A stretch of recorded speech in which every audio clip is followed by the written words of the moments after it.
Hi viewers, welcome to dial sports. మరి IPL 2025 season సందడి మొదలైపోయింది. సో ఫస్ట్ మ్యాచ్లో already KKR versus RCB. So మరి రెండో మ్యాచ్లో Sunrisers Hyderabad Rajasthan Royals. Sunrisers Hyderabad home ground Uppal stadium వేదికగా ఈ మ్యాచ్ జరగబోతుంది. మనం చూసుకోవచ్చు ఈ సీజన్లో సన్ రైజర్స్ హైదరాబాద్ కూర్పు దాదాపుగా మారింది. మనకి వేలానికి ముందే Cummins, head, Abhishek Sharma, Klaasen, Nitish Kumar రెడ్డిని రిటైన్ చేసుకుంది సన్ రైజర్స్ హైదరాబాద్. సో వేలంలో చాలామంది కొత్త ప్లేయర్స్ని తీసుకుంది. సో ఈ మ్యాచ్లో సన్ రైజర్స్ అవకాశాలు ఎలా ఉన్నాయి, వాళ్ళ బలాలు ఏంటనేది చూస్తే కనుక ఓపెనర్లుగా హెడ్ అభిషేక్ రాబోతున్నారు. మనం లాస్ట్ సీజన్లో అభిమానులు ఎంత ఎంజాయ్ చేశారో వీళ్ళ బ్యాటింగ్ మనం ప్రత్యేకంగా చెప్పనవసరం లేదు. ఇప్పటికీ ఆ మెరుపు ఇన్నింగ్స్లు గుర్తుండిపోయాయి. హెడ్ కానీ అభిషేక్ కానీ ప్రత్యర్థి బౌలర్ని ఎలా ఆటాడుకున్నారో, అంటే దాదాపు 4 మ్యాచ్ల్లో 200 అబోవ్ స్కోర్లు చేశారు. అలాగే హైయెస్ట్ స్కోర్ 287 హైయెస్ట్ స్కోర్ చేశారు ఐపీఎల్ చరిత్రలోనే.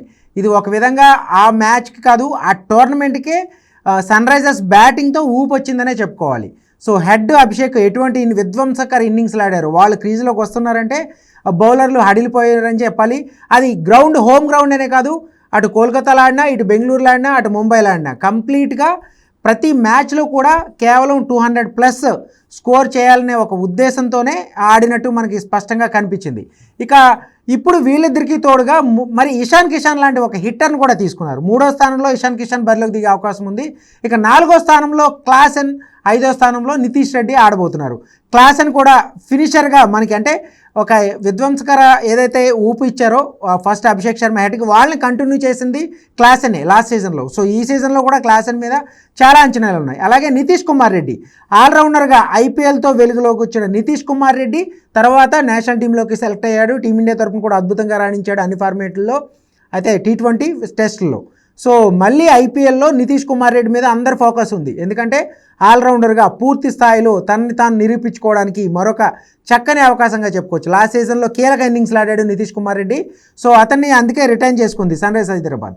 ఇక నితీష్ కుమార్ రెడ్డి తర్వాత మనం చూసుకోవాలంటే 6వ స్థానంలో అభినవ్ మనోహర్, ఒక యంగ్ టాలెంట్ ప్లేయర్. అభినవ్ మనోహర్కి ఛాన్స్ ఇచ్చే పరిస్థితి ఉంది.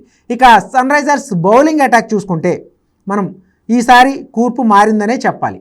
ఎందుకంటే కమ్మిన్స్ ఆల్రెడీ ఉన్నాడు యాజ్ ఎ కెప్టెన్గా.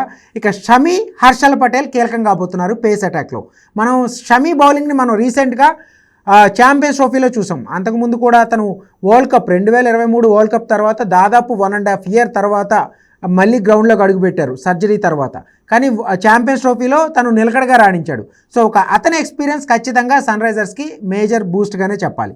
ఇక కమ్మిన్స్ ఎలాగూ నిలకడగా రాణిస్తున్నాడు. రీసెంట్గా ఛాంపియన్స్ ట్రోఫీ ఆడకపోయినా కూడా లాస్ట్ సీజన్లో కమ్మిన్స్ చాలా కీ రోల్ ప్లే చేశాడు కెప్టెన్గా, బౌలర్గా.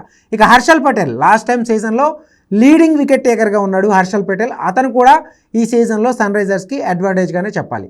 ఇక నితీష్ కూడా బౌలింగ్ చేస్తాడు, ఖచ్చితంగా ఆల్రౌండర్గా తను నిరూపించుకోవాలి కాబట్టి.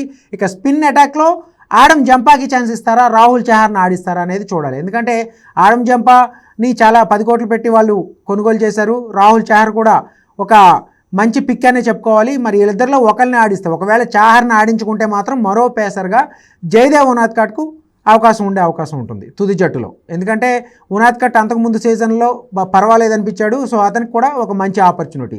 ఇక ఉప్పల్ పిచ్ అనగానే మనకి ఎక్కువగా బ్యాటింగ్ వికెట్లే గుర్తొస్తాయి. ఎప్పుడు ఇక్కడ మ్యాచ్లు జరిగినా ఐపీఎల్లో దాదాపుగా ఒక హై స్కోరింగ్ ఎన్కౌంటర్లే చాలా వరకు అభిమానులు ఎంజాయ్ చేశారు. సో ఈసారి కూడా అక్కడ పిచ్ క్యూరేటర్ని బట్టి, అతను ఇచ్చిన సమాచారం బట్టి చూస్తే కనుక పిచ్ పూర్తిగా బ్యాటింగ్కే అనుకూలించే అవకాశం ఉంటుంది. కానీ ఇది జూ ఎఫెక్ట్ ఉండదు. Summer season at the same time 3:30కి స్టార్ట్ కాబోతుంది మ్యాచ్.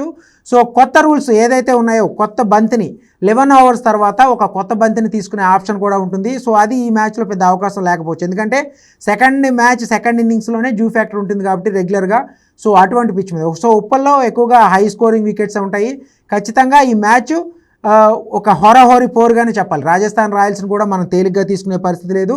సో ఓవరాల్గా ఉప్పల్ స్టేడియం వేదికగా జరగబోతున్న ఈ మ్యాచ్ సన్ రైజర్స్కి సీజన్ ఆరంభానికి ఒక విన్తో వాళ్ళు సీజన్ గ్రాండ్గా స్టార్ట్ చేయాలని అభిమానులు కోరుకుంటున్నారు.